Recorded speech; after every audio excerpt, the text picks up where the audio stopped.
It is May 2nd, 2024.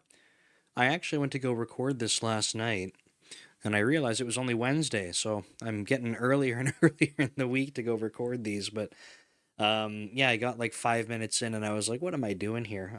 That's tomorrow's problem. Now today is tomorrow, so yeah, it's time. Yeah, I started off going on a rant in the last time I attempted to record this because I have this new mic set up, and it's a really popular microphone. It's called a Shure SM7, and I have it's a Shure SM7B, but I have the DB version, which has a preamp built into it. So it's a little bit more money, but it I kind of saves me another piece in the chain of audio equipment. Anyway, I've been trying to fight with how to get it to sound proper. Didn't realize like I need to have it close to myself like this because it's sensitive, right? It was picking up audio, and I thought, hey, I can move it further away, but it makes it sound ridiculous. So that's been going good for about a week, and then I realized the entire reason I moved away from my previous setup was because I was getting distortion. And I did an interview earlier this week, and the entire set of my audio was distorted with my new setup. This isn't like a flex, it's just to tell you the how much I was invested into trying to make this go away. This is like a $700 setup for my audio, and I was still getting distortion. And let me tell you how I was feeling about that. But it turns out if I use the same little trick that I was using before to try and reset the audio services in Windows, it seems to make the problem go away. So just kind of back to doing that every time I go to record and crossing my fingers because it's really crappy to go do a whole video. Like that was an hour long interview and like the audio's not good. Like it's very upsetting. And you can imagine when I start to get more into my courses, like, that's going to be a big issue. The last time I did courses, like the my third dome train course, which is the last one I did, I lost 2 entire weekends of recording because of that. So just incredibly frustrating. Anyway, seems to be okay. I ran the little tool right before recording this, so hopefully it doesn't sound so bad. Also, just realized I got my walking pad set up behind me. Usually, I have the just the treadmill there, kind of tucked under the couch, but I forgot I have the my stand up desk instead of being out of the field of view. But there's a spoiler, so that's what I like to use when I do my cardio because waste too much time at the gym just kind of zoning out and walking. I'd rather do something at my computer and still do my cardio. So, work wise this week was good. I went in on Wednesday, which is nice. Got to do like a one on one with my boss in person, which is cool. So like that was really awesome. Microsoft. This is public information. Microsoft's doing a big security push, and a lot of what we do is focused on security. And in the team that I work on, it's not a security team specifically, but we do a lot of security work. So it was just kind of good to catch up in person, kind of hear his perspectives on different things. So yeah, that was really nice. Kind of one of the benefits of going into the office. So that's cool. The volunteer gig I have called it's Teals. It's a Microsoft kind of sponsored program. I help teach computer science or to kind of assist the teacher teaching computer science on Mondays and Tuesdays at a high school. That's going to be wrapping up soon, so I'll probably go into the office on Mondays as well. And yeah, kind of just nice to be around the team. But overall, yeah, good work week.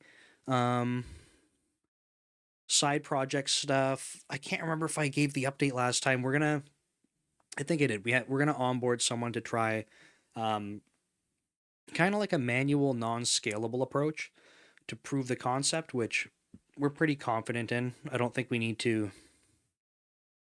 proving to ourselves that the concept works. I think we're trying to get set up with someone so that we can structure how we're building. So I got the first bit of that set up. I kind of talked to the guy.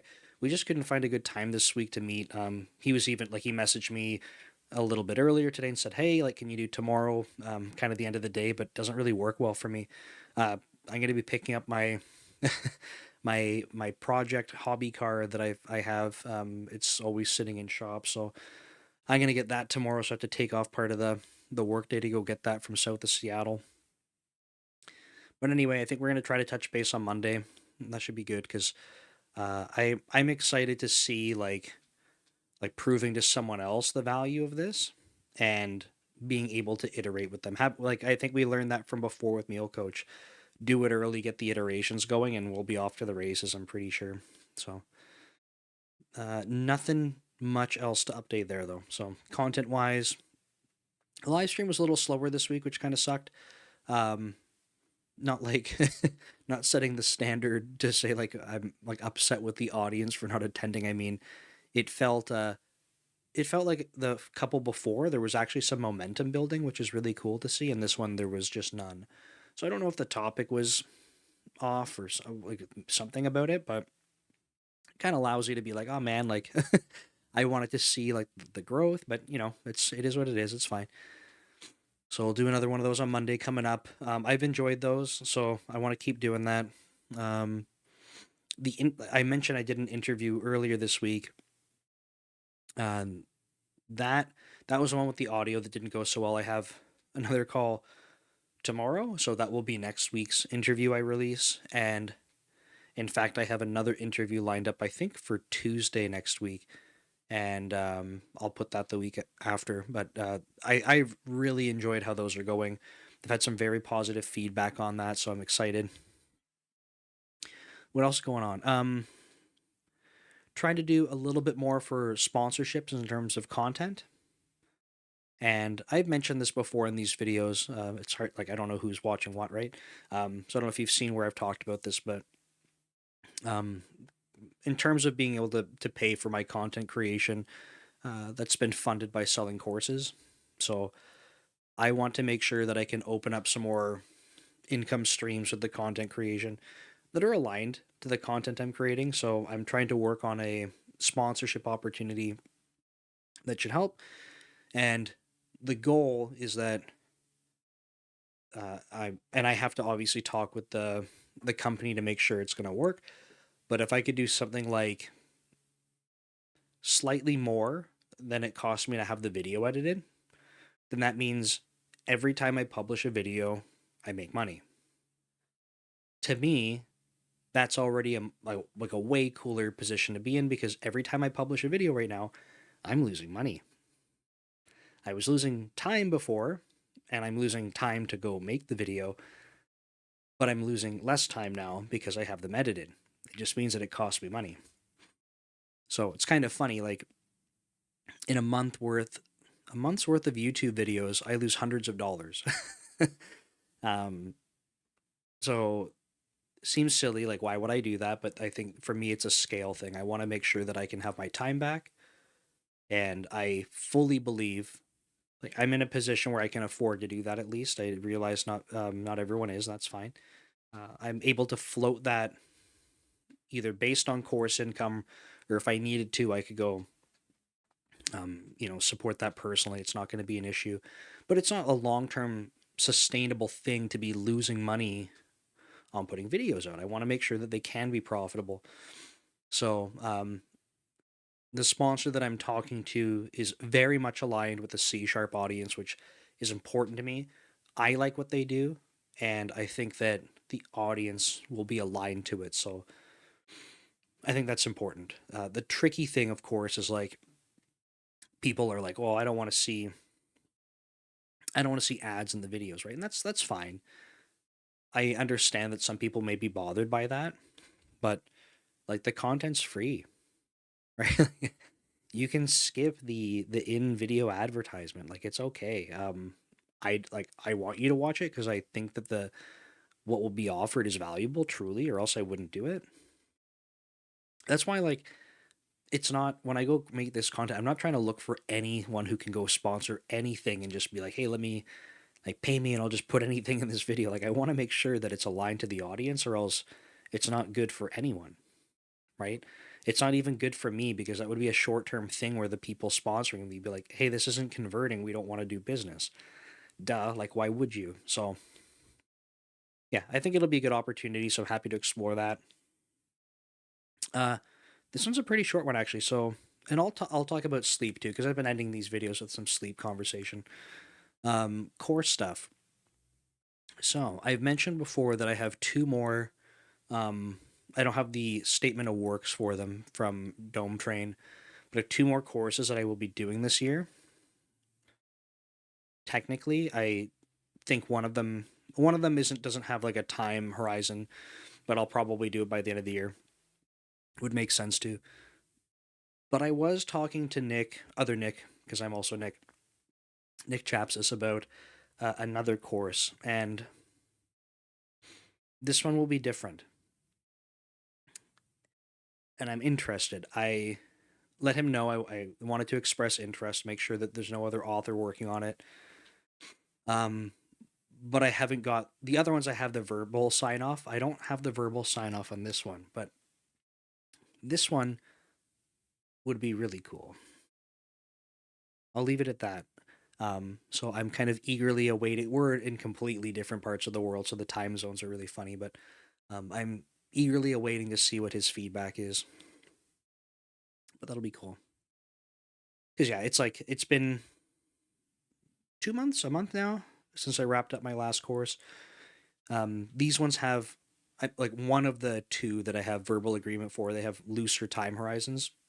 Like I said, one of them doesn't have one. One of them does have one, but it's still further out. But I should get started on it because if I just take my time, then I don't have that pressure. Okay, it's time to talk about sleep. So, this is the third or fourth week now of capping out at 400 milligrams of caffeine in total for the day, down from well over a gram of caffeine in a day. Trying to get at least 7 hours of sleep and trying not to have my caffeine right upon waking and trying not to have caffeine after 3. This week is the first week that's been not terrible, which is interesting because it's been very, very, very hard. And today was an exception for my caffeine upon waking. And it was an exception because I needed to do my YouTube videos for this week. And based on how things were going last night, especially with my mic setup, I had to go edit the interview to post today, and I didn't have time to figure out my mic setup. Um, I should rephrase that. I was spending so much time doing it that by the time I figured it out, I didn't have time to go edit. So I was like, I know that I need to wake up early, get my video recorded, get it over to the editor because it's like a 24-hour turnaround. It's not really fair for him. Actually, it's within that. It's like a less than 12-hour turnaround because we got to sleep. Um, so I broke my rule and I was like, okay, caffeine right upon rising so that I can be productive right away. But what was cool about that is, yes, it worked, but I didn't need caffeine. Like I only had my one other caffeine boost throughout the day. I didn't go, oh crap, like I didn't sleep enough. Now I'm tired. Now I need even more caffeine. Still stuck within my limit and didn't have issues. I didn't need a nap today. Um, so I think maybe there's progress being made. So kind of excited. Um, yeah, I think that's mostly it. I just wanted to give an update because the caffeine reduction has been ridiculously difficult, and I should try doing some blood pressure and pulse measurements because one of the things I was noticing before was I was going to bed and my heart rate was just elevated, even though I haven't been having caffeine after 3 for months now, like maybe 4. Oh, I broke that rule during my bodybuilding prep. So aside from that, it's probably been like 4 to 6 months. And then I kind of broke that when I was dieting. But anyway, my heart rate used to be very high, even going to sleep without caffeine. And like that was a sign for me where I'm like, that's not good. I feel relaxed. I'm very tired, but why is my heart beating fast? So I should do some checks on that to see if that's kind of moving in the right direction. But I think that's it. So thank you so much for your support, and I will see you next week. Take care. Have a good weekend.